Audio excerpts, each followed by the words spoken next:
Measuring and assessing our food system is an important part of the Durham Region Food Charter, which is the mandate for the Durham Food Policy Council. And it's cited under the essential foundations to build on.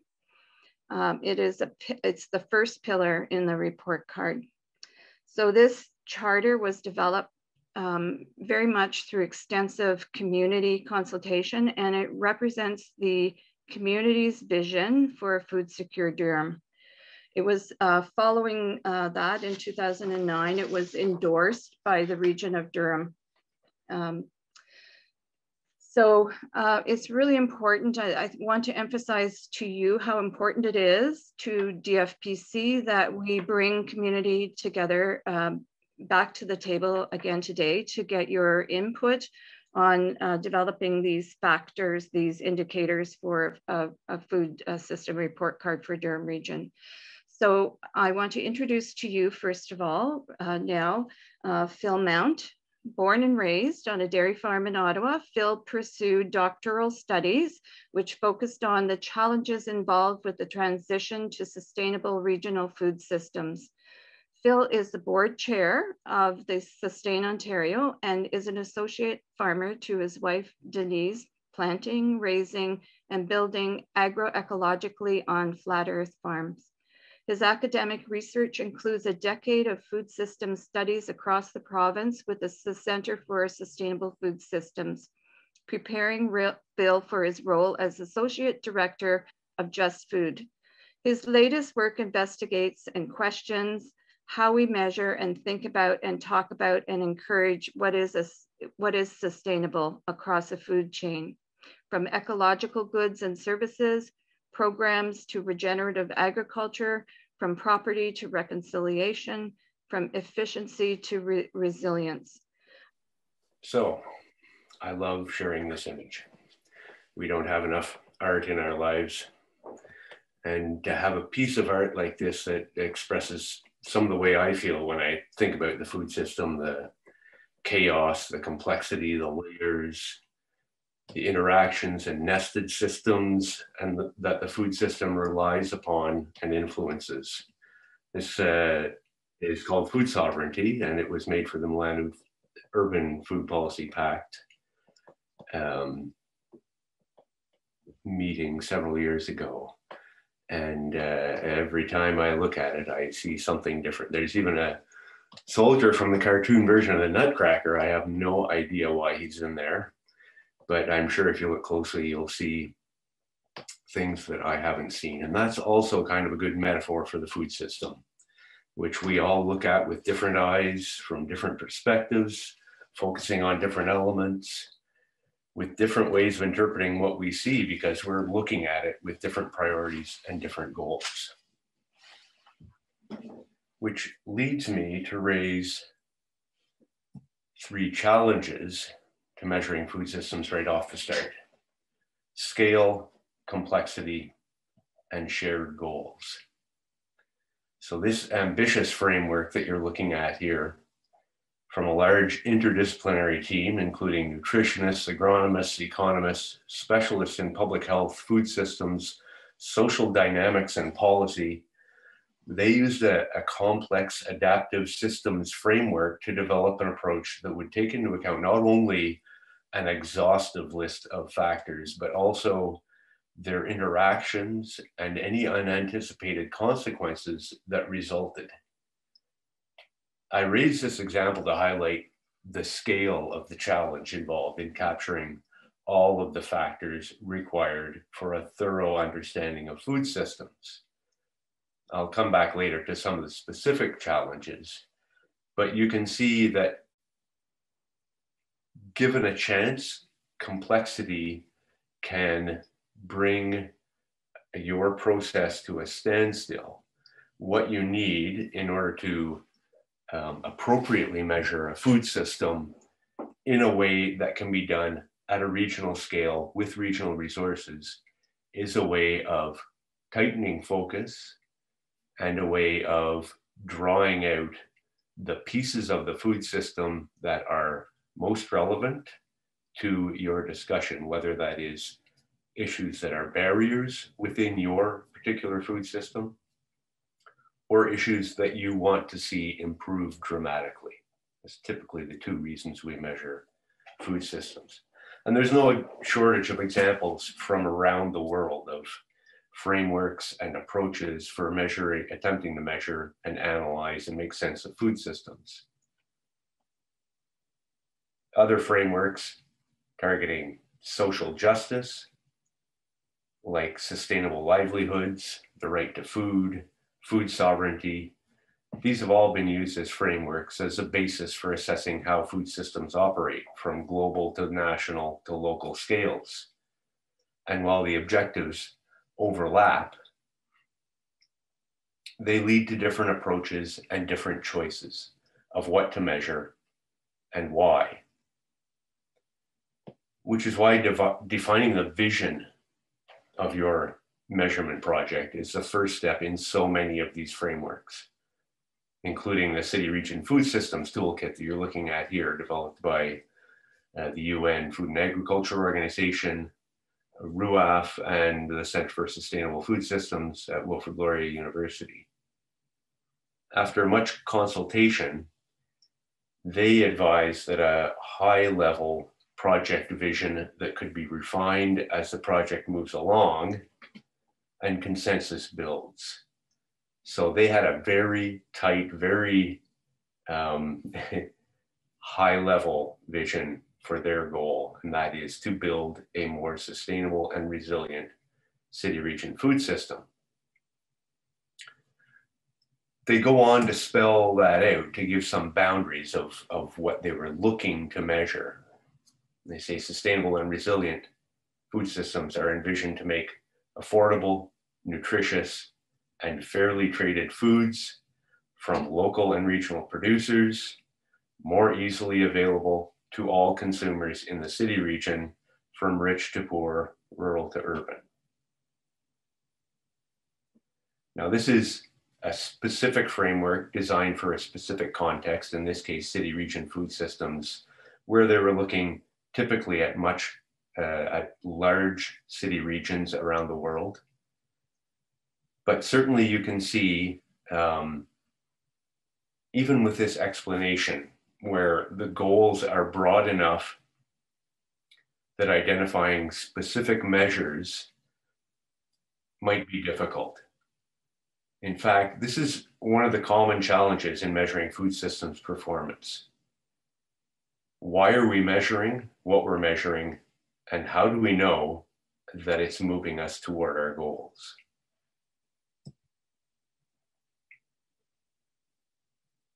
To illustrate this, I'm going to move to a familiar example to some, the Sustainable Development Goal number 2. Short form Zero Hunger, but what it actually calls for is for us to end hunger, achieve food security and improve nutrition, and promote sustainable agriculture. Ambitious goal, and when you drill down into the indicators that they've delivered along with this goal, the indicators that are going to be used to measure progress, you can see there's little in the way of guidance for those looking to move toward the goals at a local level. There's a disconnect between these very high level goals and even what they're describing as targets and any facts on the ground.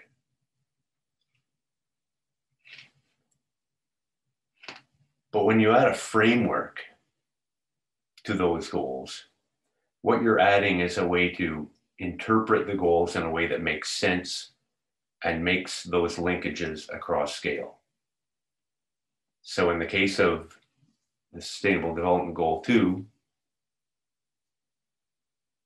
looking through a lens of systems resilience and talking about pathways to resilience adds a level of interpretation.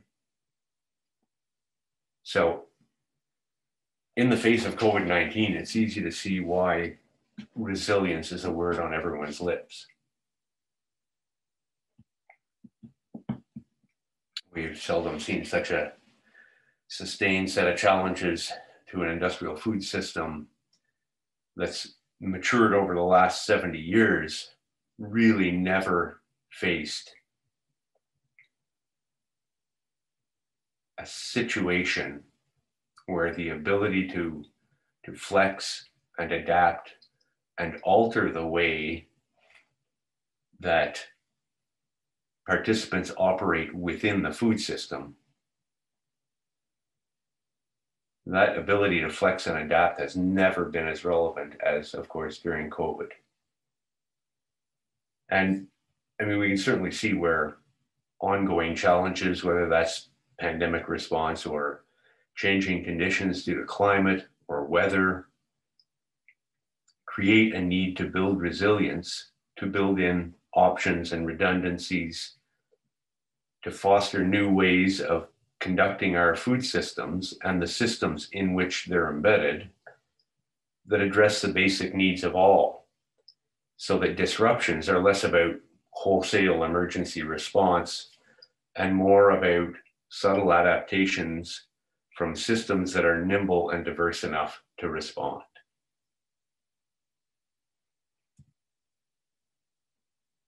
But even in the absence of external disruptions, even without pandemics or climate change response, we can see here that the Sustainable Development Goal 2 calls into question the performance of our current food systems. And it demands serious changes if we're serious about meeting the goals.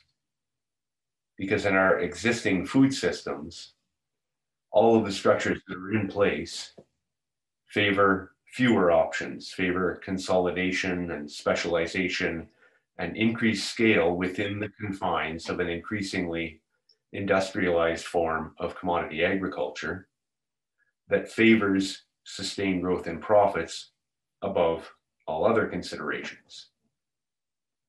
What I'm saying is, within this context, each of the pieces of SDG 2 is trying to address a direct outcome of business as usual within our existing structures.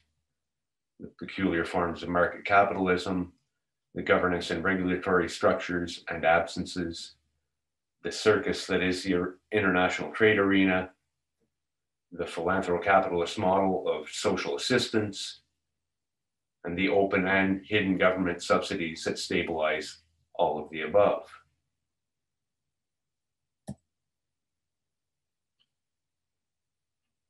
As we said in 2020 in a COVID response paper called "Now is the Time to Build Sustainable Food System Resilience," we have the opportunity to pivot from rigid infrastructure to increased flexibility. Until the 1980s, most parts of Canada had a real market food system. Small farmers, small processors, including abattoirs and small shops, that made us inherently less vulnerable and more resilient. Vertical integration and consolidation across the food sector has eroded this diversity and shrunk local economies. What we were saying in this, of course, wasn't that that description encapsulated all of the food system, but what we were saying was there were those elements within the food system that created a diversity that added resilience, that made local economies less vulnerable, less fragile, and more able to adapt given small or even large external influences. So we're not talking about turning back the clock, but in a way, when we speak about resilience, we're talking about walking back some of the outcomes to undo structurally created unintended consequences. Sorry about the air quotes there, but I say unintended consequences. We certainly, at this point, can't say unexpected consequences. Certainly been the case over the last 50 years that we are fully aware that this is the expected consequences of our direction of development.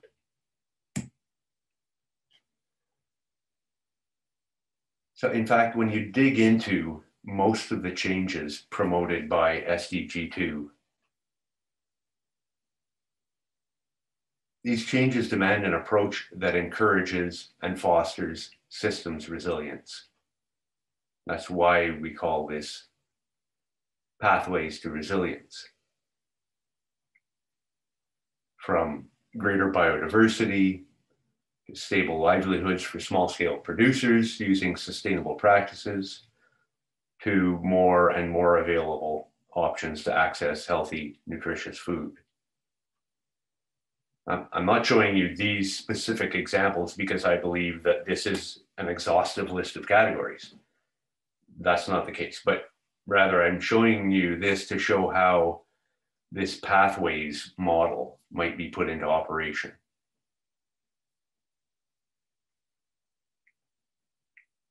Because I feel like what this model has going for it is that each of these pathways tells a story of how your local reality on the ground connects right through to very high level goals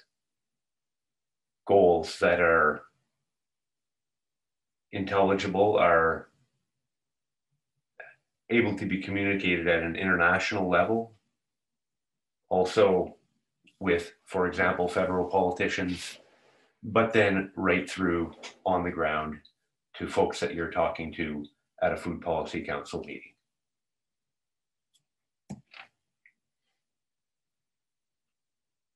So of the hundreds, yea, even thousands of indicators that you could choose to look at that feed towards each of these pathways, you can follow a trail right through. So for example, at the bottom here, you can see how more regional hubs purchasing and distributing food from regional farms would show evidence of increased diversity of market opportunities for small-scale sustainable producers, which in turn is one way we get to stable increases in small-scale producer incomes.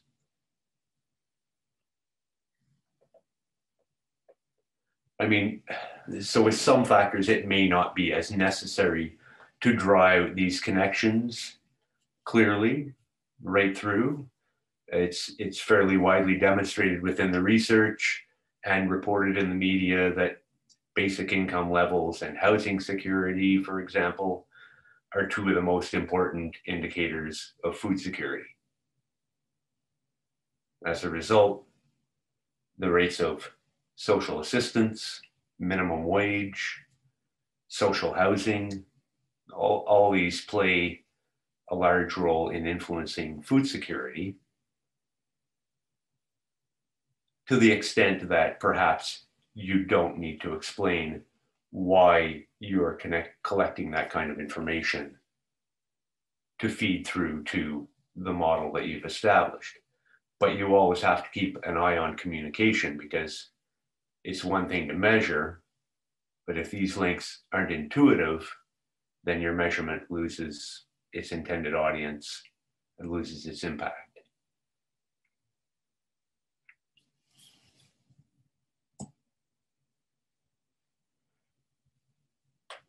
So the final point here is, when you have fairly high level themes, you must package them effectively to create the same kind of effect I'm trying to show you through the pathways model. You can see here, for example, this is Sustainable Food Places out of the UK.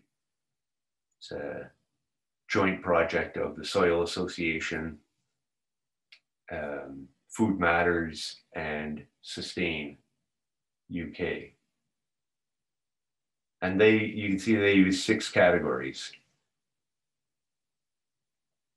And you will, of course, have access to my slides after this presentation I recommend following some of the links, particularly this one. They do a particularly good job of the healthy food for all category, and the resources that are in there are stellar. But you can see how they're packaging each of these pillars, if you will, of the food system to make it more intuitive for folks to understand what it is they're going to be looking at within each of these categories. And this reminds me of the Thunder Bay food strategy. Similarly used 7 pillars to define their food system back in 2012, 2014, when they initially started the food strategy. And these 7 pillars have run throughout all of their work, including the Community Food Security Report Card that they produced in 2015. But interestingly, so I show you this because if you go to their pillars page, you'll see that each one of these pillars is described in more detail. And it's that detail then that basically they're hanging their goals on for that pillar. So it's more intuitive. You can see from this then what they might measure, what they might assess when looking at that pillar. And it becomes more intuitive for folks who are looking at then their report card to understand why it is they measured the things they measured, they reported on the things they reported. You can see it running through the work they've done and the way they've communicated that.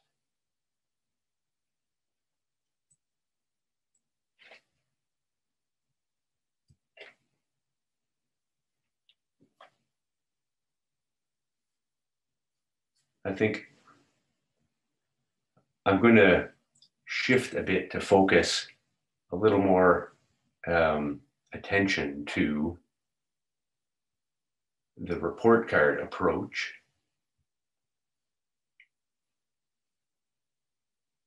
Talk a little bit about what you might look at in Durham County and why you might go about doing that.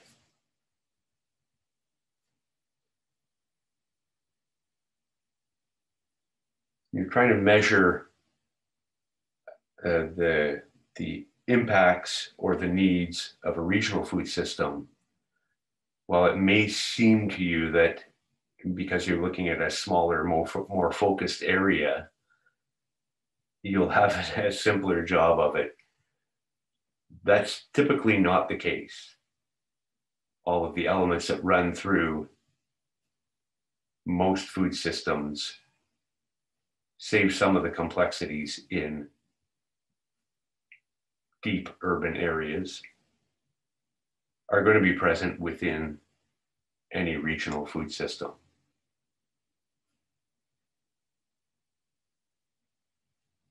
So you need to determine what is it you want to measure. Are you trying to measure the levels of the various problems that you need to tackle? So are you going to approach some of these measurements as we need to define where we're at now and measure that against external metrics for various regions to see where we compare and where we should be at? That's one way of framing it. Or are you trying to measure the impacts of changes or activities or approaches that you're recommending within your region?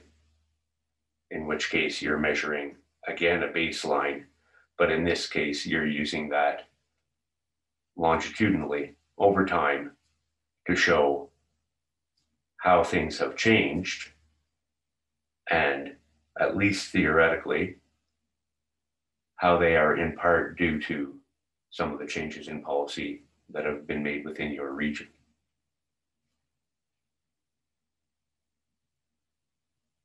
But that brings us to the question of scale again.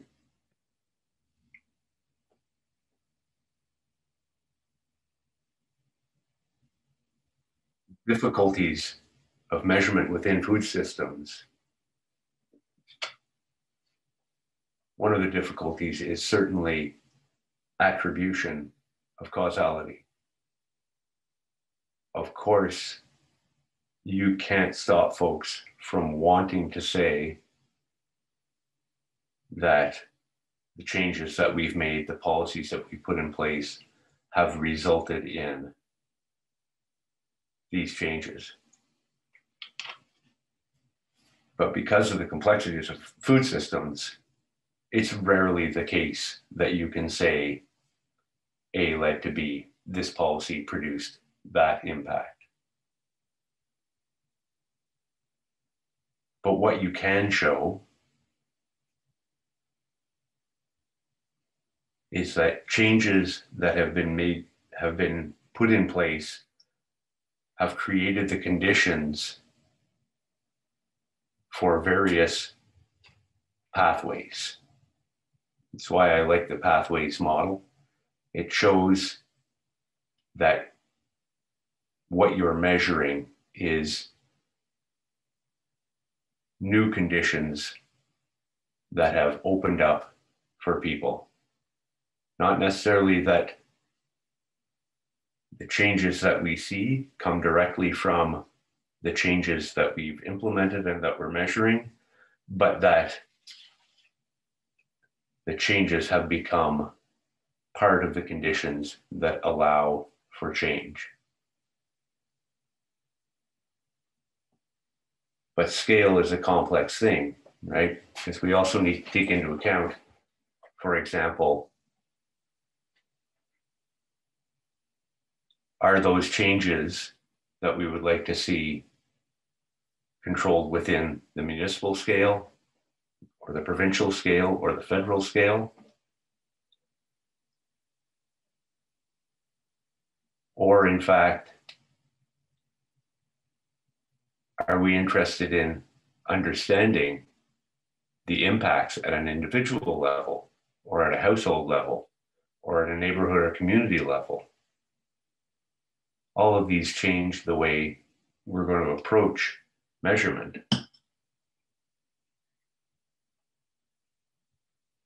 What numbers are you using as your baseline? Are you relying on existing information, what we call secondary data, data that someone else has collected? Usually, but not always, easier to get your hands on. Or are you going to be collecting your own through surveys or mapping, for example? If you're relying on someone else's data, well, there are a number of potential trouble points there. In some cases, not all data is open to everyone. It's not always necessarily collected by, for example, a public institution. And even data that is collected by a public institution isn't always necessarily available and accessible freely and easily. In fact, it's more and more the case that it is less and less accessible. But there's also data that can be really important to measuring food systems performance at a local level, at a neighborhood level. For example, food sales, that is in fact private data. The easiest way to measure food sales, of course, would be to measure it at all the retail points, but to have access to that data, of course, can be very challenging and problematic.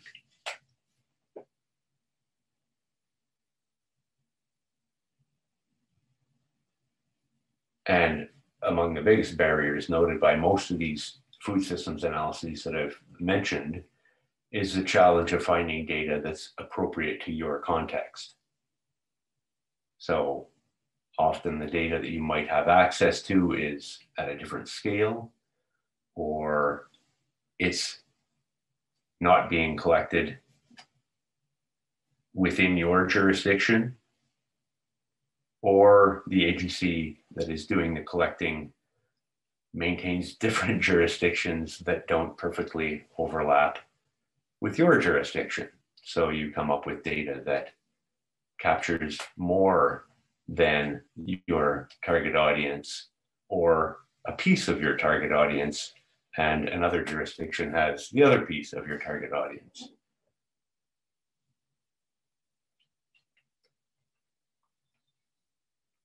Of course, if you're collecting your own data, because, for example, you need neighborhood level information, some of the choices you're making, the policies that you want to implement are to influence at a very local level.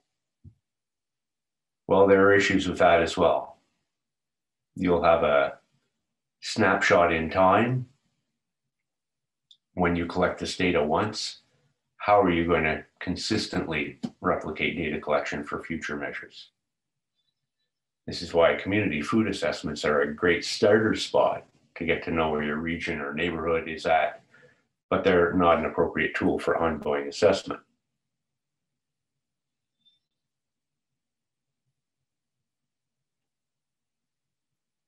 And finally, I think I just want to reiterate that you need to question, how is this going to connect? At every moment along the line, how is this going to connect to our goals for food system change in this region? Can we demonstrate a pathway between the measure that we're assessing and the goal that we've set publicly? How will all this be communicated clearly to the public and to others involved in the policymaking process?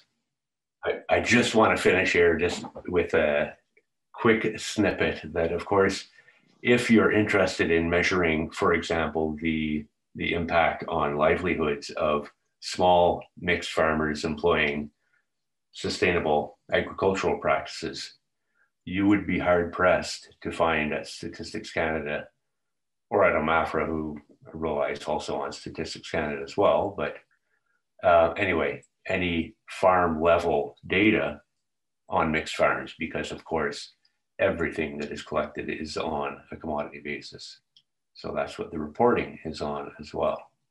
That's just one indication where you may not find the data you're looking for because of a different approach, or there's a disconnect between what you're looking for and what is actually available. But I will end there. So thanks, Phil. I think Kate, do we have some questions in the chat for Phil? We have a time for a couple of questions.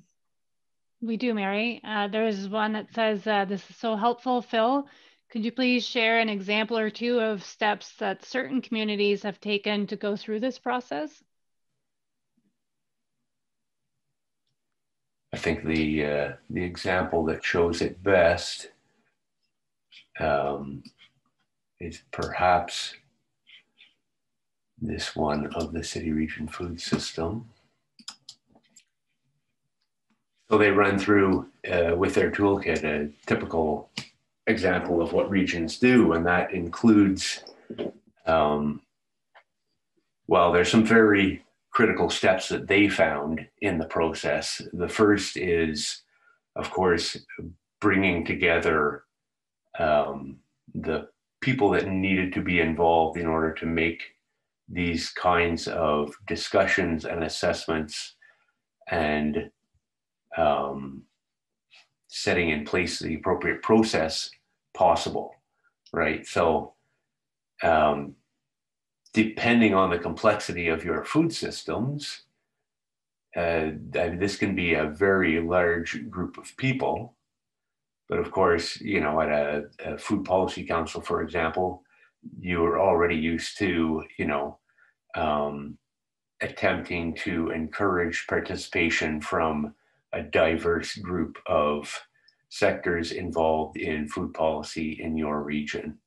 So you'd expect to see a similar group of people, and typically they're bringing in folks who have not just sort of expert knowledge or knowledge of where to look to find some of the detail, some of the data that will inform the process, but also folks who are involved on the ground, if you will, in the nuts and bolts of each of these components of a food system that they've come to settle on as what they're going to look at as what defines the food system, so that they can sort of ground truth, if you will, as you go. And then, of course, what they do is they do an initial scan that attempts to set out, here's what our food system looks like. And from that, they then tighten down a little bit and say, okay, within our region or the area that we're looking at, these are the key elements that sort of define where we're at. And they kick that around a little bit to see that there is a consensus on that. And then at every stage of this, as they're going, they look back and they reflect on this first step, right? The vision. So during this process, they decided to use a very high level goal, right? Just to build a more sustainable and resilient food system for the region. But at each step of the process, they then added elements into that could be seen from their analysis. You know, here's what our system is missing, or here's what where our system falls down, and we need, you know, some pieces or some bridges, or we need to start doing things differently in this component of the food system, so that we we live up to the goals that we've set out for this element of the food system. So everyone that describes these processes, of course, talk in great depth about, you know, the importance of it being iterative, right? That at every step they're coming back, they're reflecting on, you know, where they thought they were heading, right? The sort of vision they've laid out, and reassessing that and seeing, you know, does that still ring true for us? You know, even reassessing the governance group. Are there people we now understand we're missing here? People that, you know, need to be in this group, need to get their voice at the table, or, you know, we know that there are components of our food system that aren't reflected. We need to find a way to capture that voice within our process. So yeah, the iterative nature of all this is something that everyone really comes back to time and again when they're talking about these assessments. So now I think I want to bring us back, and we're going to go forward with our next speaker, who is Marianne Martin. Marianne Martin is a Trent University postdoctoral fellow currently studying the effects of the global pandemic on local food systems, as well as initiatives that link food production and food consumption to build short-term relief and long-term transformation. Her research interests include household food insecurity, the impact of community-based food initiatives, and urban agriculture. Marianne is a board member with DIG and a member of the Durham Food Policy Council's Stewardship Committee. Marianne, do you want to open up your screen, and I'll let you go forward. So not nearly as beautiful as Phil's slides, but first I want to personally thank Phil for your presentation. I think that was amazing and really spoke to us about the complexity of what we're undertaking, the complexity of food systems, and the value of being really clear in our vision and in the steps that we take towards trying to move forward. So I'm going to talk a bit about the Durham context, where we've come from, where we are, where we're going, and draw a bit on some research that was done by a couple of students on food report card models. So, so where we came from, as Mary was saying earlier, in 2008, the Durham Region Food Charter was released. It sets out the vision that was determined by our community for a just and sustainable food system. And it was endorsed by the region, and it provides the mandate for the Durham Food Policy Council. Then in 2013, the Durham Food Policy Council was able to complete an environmental scan of our food system with the support of the Durham Region Roundtable on Climate Change. And this looked at various aspects of our food system, really tried to provide a profile, looking at everything from food access and food insecurity to food processing, distribution, waste, retail, and provided some recommendations for how to move forward. And one of those recommendations was the development of a food systems report card. If you ever get the chance to check out the document, it does provide a sample report card, a very in-depth example of what a report card might look like. It has a lot of indicators and is quite in-depth.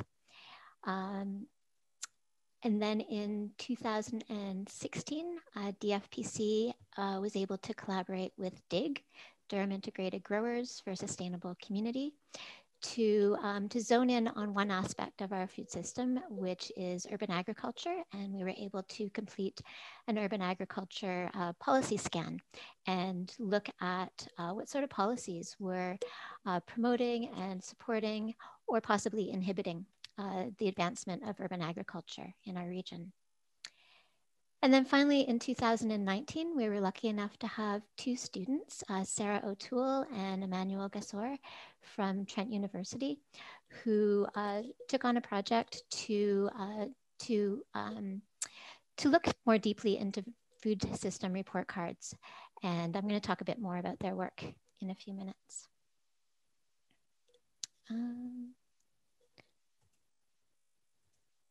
Okay, so where do we want to go?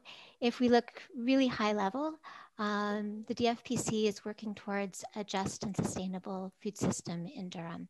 So, so that's our overall vision. More specifically, we realized that a food system report card is important because of lots of different influences on our system.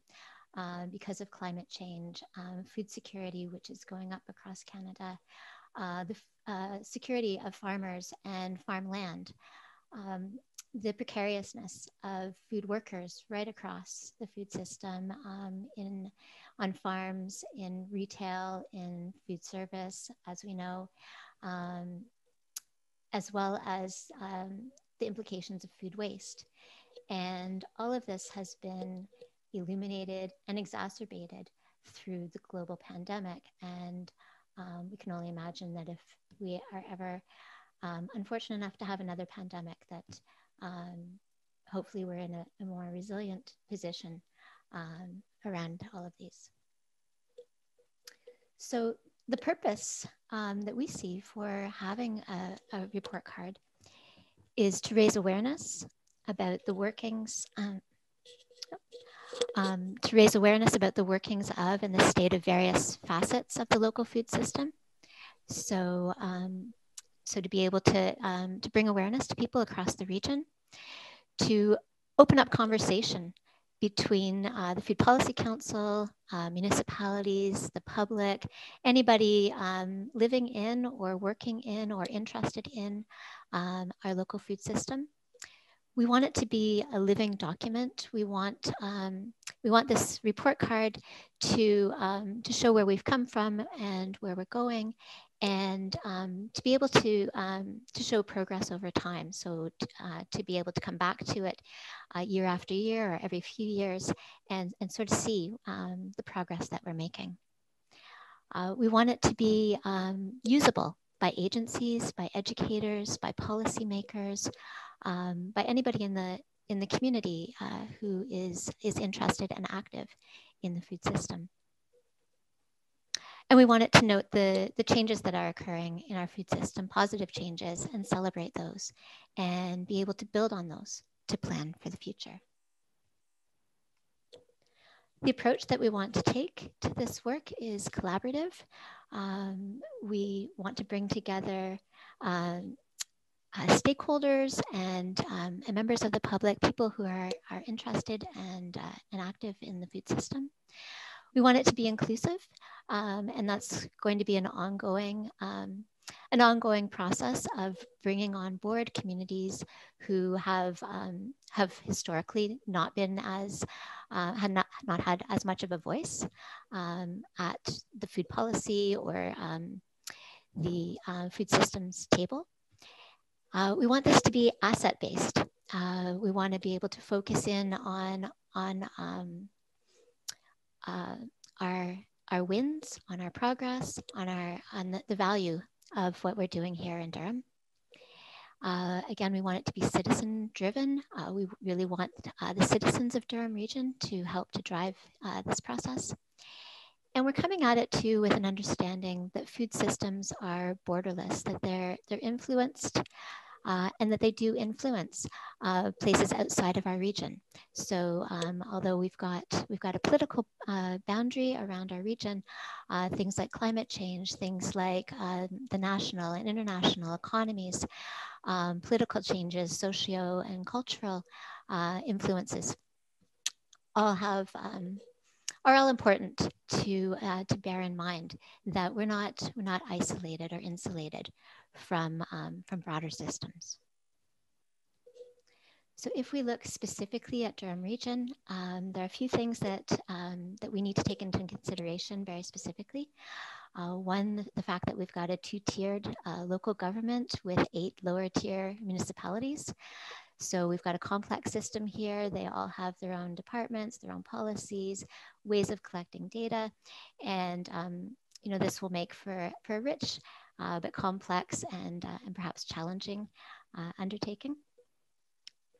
We know about the climate change predictions for Durham Region. We know that our climate future is looking to be warmer.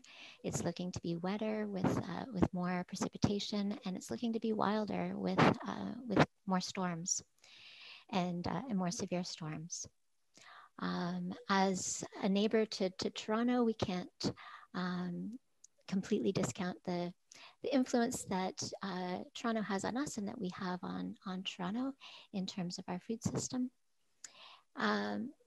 And within Durham, we have a variety of communities. We've got more rural communities, more agriculturally based communities in the north and in the far east, as well as our urban communities, our larger communities along the 401 border in the south.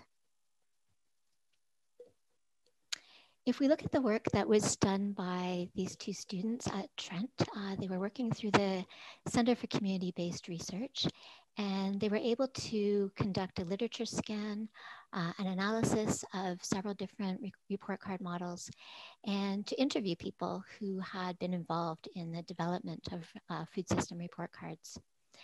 And they looked at what models have been developed, their key characteristics and features, their strengths and limitations, and tried to propose some features for the most suitable model for Durham Region.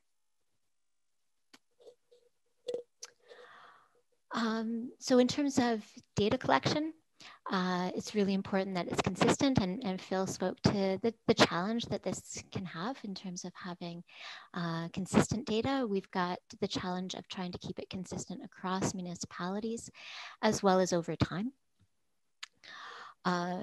Also, this process will be much enhanced through strong relationships with community partners, with local governments, with the folks with whom we will be talking to about data collection. The students suggested certain themes such as food production, procurement, food distribution, food security, and food waste management. So these are some themes that we're going to be starting with when we have our discussion later in the event today. But they're certainly not written in stone, and we are certainly open to making them as relevant for the region as possible. They've suggested that that a report card have only 2 to 3 specific indicators, that we keep it fairly concise and focused, and that the grading scale be constructive and be about recognizing and encouraging progress, and about working together, and about collaboration. In terms of format, they made a recommendation that we actually have 2 different versions of a report card. That we have one that's short and accessible, that's very easily read for the public. And then that we also develop a format that is more in-depth, more nuanced, and contains more information and perhaps more indicators for local governments, organizations, and policymakers.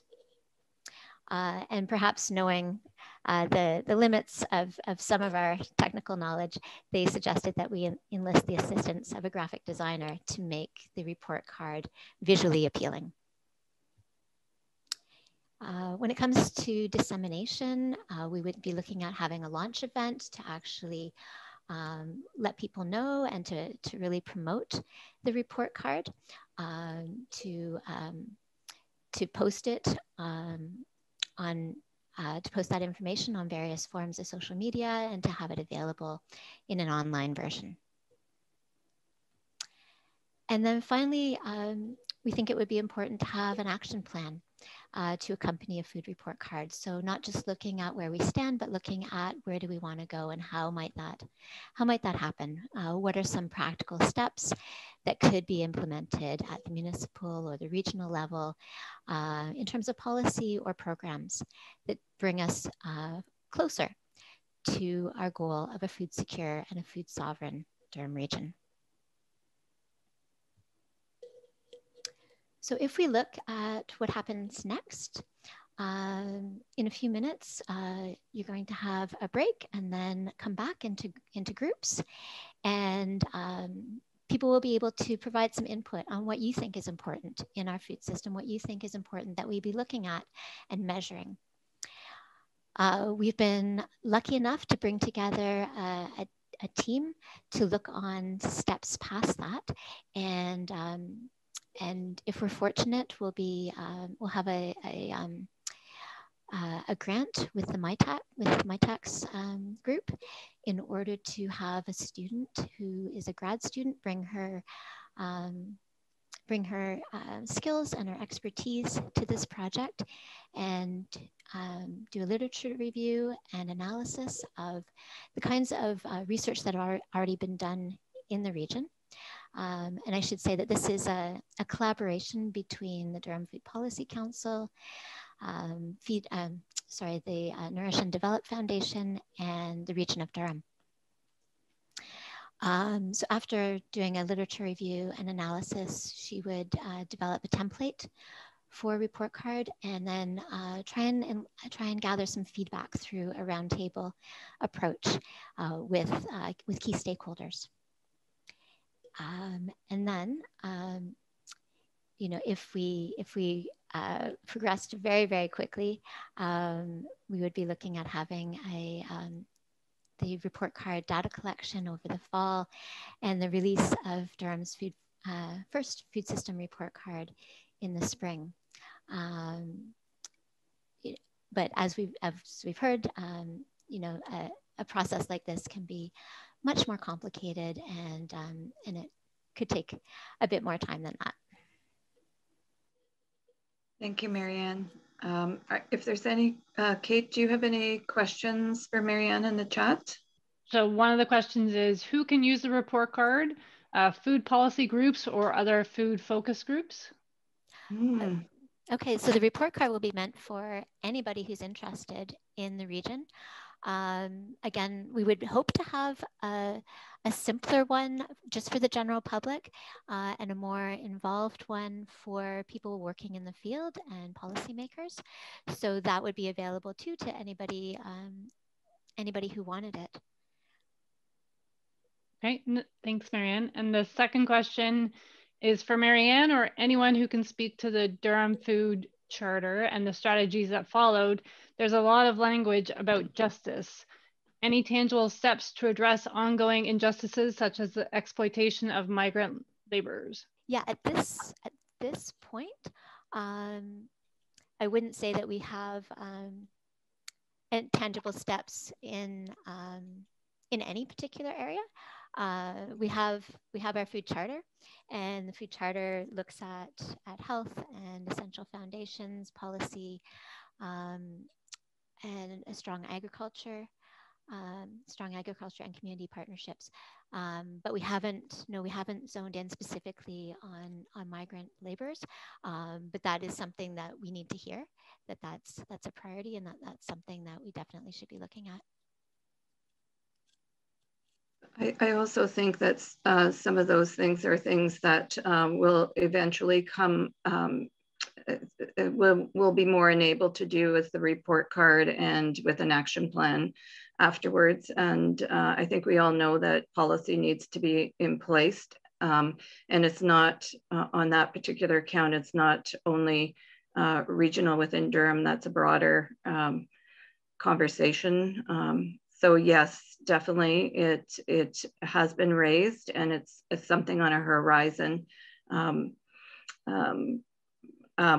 But this is our first step forward. So I hope that gives you some idea. We can talk further about that. We'd love to, if you would like to talk further on that, we certainly would like to hear from you. And you can just email us at info@durhamfoodpolicycouncil.com and begin the conversation around that.